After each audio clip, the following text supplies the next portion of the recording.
The scene opens on the island of Oahu, Hawaii, where a young woman is seen running through the woods, desperately trying to save herself from some armed soldiers. While escaping, she comes across a man in a hoodie, Triton. The woman gets scared, thinking that he's one of the assailants. However, Triton removes his hood and introduces himself as an Inhuman. He asserts that she is also one of the Inhumans, and that he wants to take her where she belongs. Not a reassuring speech at all. Before they can discuss any further, they hear the soldiers approaching. They try to run away, but the woman gets fatally shot, while Triton sustains a severe injury. Regardless, he somehow manages to reach an edge and jumps into the ocean. The scene then cuts to Attilan, the secret city of the Inhumans on the moon, which is ruled by the king Black Bolt, Queen Medusa, and other members of the Inhuman royal family. Oh, this is a Marvel story. I completely forgot they made this show. The king's power is his supersonic voice. His slightest whisper can unleash untold devastation. As a result, he doesn't talk much. Most of the communication is done by his wife, whose superpower lays in her strong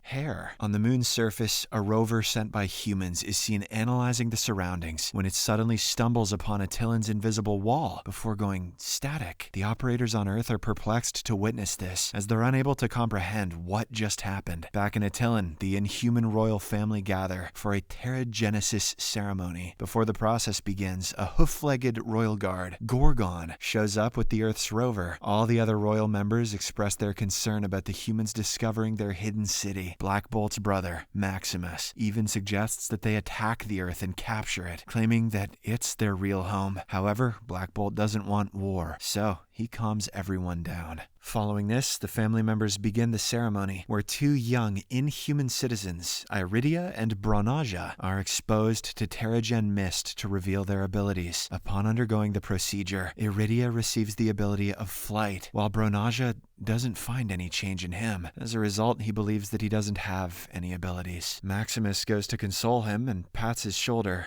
But as soon as he touches him, Bronaja has a vision of Maximus pinned against a wall with snakes attacking him. The boy confides his vision in Maximus, who simply says that they'll discuss it later. Later, at Lower Castle living quarters, all the Inhuman citizens gather to know Iridia and Bronaja's new powers. While there's applause for Iridia's powers, disappointment fills the air as Bronaja shows no signs of change. They demand that he go to the underground mines where all powerless Inhumans reside. Just then, Maximus addresses the people and tells them about Earth. According to him, if they capture Earth, they can all live a peaceful life, free from this caste-based society. Maximus then receives an alert in his comlink bracelet, so he heads straight to the palace. He interrupts the ongoing dinner and reveals about Triton's death. To prove this, Maximus has an Inhuman project the entire incident via his eyes. At this point, Black Bolt explains that he sent Triton to Earth to help find humans who had undergone Terrigenesis in the past. Hearing this, Maximus again suggests that they all go to Earth, instead of bringing the remaining people back to the moon. However, Black Bolt asks him to trust him and let him do his job. Later, Gorgon travels to Earth to find Triton, while Black Bolt enters his private room to take some time alone to think. In the meantime, Maximus approaches Medusa and questions her loyalty to the king. He further tells her that she would have been happier if she had chosen him instead of Black Bolt. When he starts touching her, the infuriated Medusa attacks him with her prehensile hair, warning him against doing such inappropriate behavior. Maximus realizes this confrontation is the same vision that Bronaja saw earlier. The next day, he has his security guard, Auron, summon the head of the Genetic Council, Kitang, for a private conversation. During this, Maximus reveals his plan to attack Earth, as well as to stage a coup to remove Black Bolt and Medusa from the throne. Hearing his sinister plan, Kitang decides to get him arrested, but before that, Maximus has Auron kill him. He then manipulates the royal guards to incline towards him and orders them to attack all the royal members one after another. The guards firstly attack the royal advisor, Karnak, and shoot him to death. But surprisingly, he has a special power to travel back in time and change the incidents, which enables him to overpower the guards. What the hell was Maximus thinking? Karnak then alerts Gorgon and Crystal about Maximus's planned coup. Sensing the imminent danger, Crystal has her teleporting dog Lockjaw transfer Karnak to safety on Earth. In the interim, she rushes to rescue other royal members, but By the time she reaches the queen, it is already too late because Maximus has cut off her long hair, rendering her powerless. Fearing that she may get killed, Crystal transfers her to Earth as well. Meanwhile, Maximus breaks into Black Bolt's private room and tells him that he isn't worthy to be the king. Upon learning about his brother's sinister motive, Black Bolt is about to voice up, but Lockjaw shows up at the same time and teleports him to Earth. Unfortunately, Crystal herself gets caught in the process. Maximus seizes the opportunity to declare the royal family as traitors, further plunging Attilan into chaos. On the other hand, the royal family members find themselves scattered across various locations on Earth. Medusa lands at Diamond Head Crater, Karnak at Haloa Ridge, Gorgon at a shoreline, while Black Bolt and Lockjaw are in the middle of the downtown street. Despite the honking of vehicles urging them to move, Black Bolt remains bewildered, inadvertently causing a traffic accident. In the chaos, Lockjaw teleports back to Attilan, while Black Bolt walks away before the police arrive. Sometime later, Medusa manages to contact her husband using her comlink and asks about his well-being. Black Bolt responds by placing his bracelet to his heart and lets her know that he's all right. He then raises the device to let her hear the cars and traffic next to him. Realizing that he's in the city, Medusa boards a tourist bus, making her way towards her husband. Karnak also uses his probability powers to determine the best direction to head in search of his king. While climbing down the ridge, he accidentally falls and injures his head. Despite this setback, he continues on his journey. Back in Attilan, Crystal is captured in a large room where Maximus and his guards question her about the others' whereabouts. Amidst this, Lockjaw shows up to rescue her, only to be knocked unconscious by the guards. Afterwards, Maximus reveals his motive to take over the throne as the new king. He proposes to her with two choices: join his force or face lifelong imprisonment. Crystal responds that she'll never work for him, and so she is locked up in her own apartment. Elsewhere, Gorgon continues to search for Triton in the sea, but he's knocked over by strong waves. Just when it seems he's about to drown, he's rescued by some surfers. They bring him back to the shore and notice his hoof, which makes them realize that he's inhuman.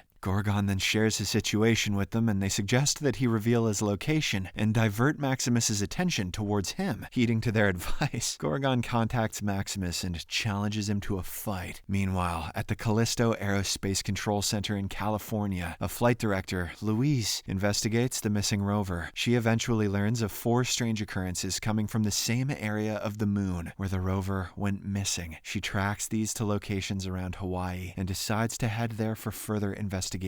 In Attilan, Oron enters Crystal's apartment to provide her some food, but the latter responds with her inbuilt handgun. Oron then says that Crystal will eventually have to comply and accept Maximus as the new ruler. Before she leaves, she drops her comlink, which Crystal hurriedly picks up. She later uses it to contact Medusa, and they share their predicaments. Medusa believes that Oron is not an idiot, and she deliberately dropped her comlink band to trace the call. She then destroys her comlink, after assuring Crystal that they'll come back for her rescue. Unfortunately, their conversation time is enough for Oron to track Medusa, so she promptly travels to Earth to find her. On the other hand, Black Bolt enters a clothing store to make himself appear bussin'. However, he doesn't know that he has to pay for it. So, when he walks away quietly, the shopkeeper calls the police, accusing him as a shoplifter. Consequently, he's chased and soon surrounded by the police. They order him to surrender, but he doesn't understand what's going on. Thinking that he's resisting, the officers taser him, causing him to let out a light whisper. His small sonic sound is so powerful that it hurls a police car away. As the situation escalates, Black Bolt is subdued by a group of police, who then take him to the station. Once there, Black Bolt uses sign language to express his coordination with them, after which he's sent to prison. On the moon, Maximus summons Bronaha and uses his power to know the future. Upon learning that the genetic council members are planning to kill him, Maximus threatens them into joining his force, or else he'll kill them all. Later that night, he addresses the residents of Attilan as their new king and promises to take everyone to Earth in order to live a happy life. Back on Earth, Oron tracks Medusa's comlink and finds the device discarded inside the bus. As soon as she steps out of the bus, Medusa launches an attack from behind, ensuing a brawl between the two. Medusa is clearly weaker without her hair, but she somehow manages to retrieve a knife and stab her fatally before leaving. Sometime later, Oron is revived by her healing ability, and she contacts contacts Maximus to request for backup. In response, Maximus decides to send down some assailants, including a long-time imprisoned and deadly inhuman Mortis. In the next scene, we are introduced to a geneticist, Dr. Evan Declan, whose coworker shows him the video footage of Black Bolt's arrest. Evan immediately recognizes him as an inhuman and decides to head to the prison right away. On the way, he contacts a prisoner, Sammy, and offers to get him out of the prison under a condition. He has to befriend Black Bolt. In the meantime, Medusa is walking on the city streets when she notices a person withdrawing money from an ATM machine. Unaware of how this works, she stands in front of the machine and orders it to release some money, but to no avail. She then sneaks into a house from where she grabs some food and clothes. She has very quickly figured out what it means to be broke. Just as she prepares to leave, she notices a newspaper with the headline stating how Black Bolt got arrested. Now she knows where she should head to. Elsewhere, Gorgon and his surfer buddies, who happen to be ex-military, pick up some assault rifles and prepare to face Maximus's troops. They lead Gorgon to a secret place in the forest where they strategize on how to confront the enemies. Now that Mortis and some other assailants have descended upon Earth, Orin takes them towards Gorgon's location. They soon arrive at their destination, where they're attacked by Gorgon and his soldier buds. Following this, a fierce fight ensues between the two parties. While engaging in a duel with Orin, Gorgon notices Mortis, who unleashes a fiery blast from his eyes. Realizing that they're about to lose the battle, Gorgon decides to retreat and instructs his team members to run away. Simultaneously, Karnak is traversing through the woods when he comes across a drug dealer, Reno, and his two gang members, Ted and Jen. Assuming Karnak is a threat to their operations, they immediately restrain him. While being held, he tries to use his power to calculate his way out, but his efforts prove futile. This makes him believe that his power is no longer useful, probably due to his head injury. Karnak then tries to convince the gang that he's harmless, but Jen is the only one who believes him. Later on, she talks to her friends, and they eventually agree to free Karnak as long as he doesn't try to escape. In Attilan's palace, Maximus pays another visit to Crystal, and this time he finally manages to convince her to support him. After this, she walks in front of the Genetic Council and proceeds to give a pre-written speech in his favor. But in an unexpected turn of events, she opposes Maximus as king and freezes the guards' weapons before running towards Lockjaw. She utilizes her power to awaken her sedated dog, who then teleports her to Earth. Unfortunately, her actions have severe consequences, as Maximus manages to convince the Genetic Council that the royal family is not fit to rule the place. Meanwhile, in the prison, Sammy tries to do what he's instructed. He tells Black Bolt that he wants to help him, asserting that he knows his real identity. The warden notices Sammy being nice to Black Bolt, so he sends them into the yard, forbidding them to converse. When the duo resists, the officers proceed to beat them. However, the other inmates come to their support, soon inciting a riot. Sammy and Black Bolt take advantage of the commotion and make their way out. During this, Sammy reveals himself to be one of the Inhumans with heat power. Thus, he uses his power to facilitate their escape by melting down the prison gate. Once outside, they see Evan waiting for them in his helicopter, so they quickly board it. At the same time, Medusa arrives on the scene, but she fails to grab her husband's attention. Luis, who is also there, approaches Medusa to ask what's going on. However, Medusa doesn't have enough time to answer her queries. She instead holds Luis at gunpoint and forces her to pursue the helicopter. While on the flight, Evan introduces himself and tells them about how he has been studying Inhumans. "You guys are weird. I love it." He further expresses his wish to conduct a quick experiment on them, for which he asks them to accompany him to his secret lab. He also requests for Black Bolt's DNA, but the latter refuses until the doctor helps him find his wife. Unbeknownst to him, Medusa and Louise are following them in a car. During the chase, they break the speed limit and also run a red light, grabbing the police's attention again. In an attempt to evade capture, Medusa shoots towards the pursuing police vehicle. However, this distraction causes them to lose sight of the helicopter, thwarting Medusa's effort. Luis then strikes up a conversation and soon learns that Medusa is an Inhuman who lives on the moon.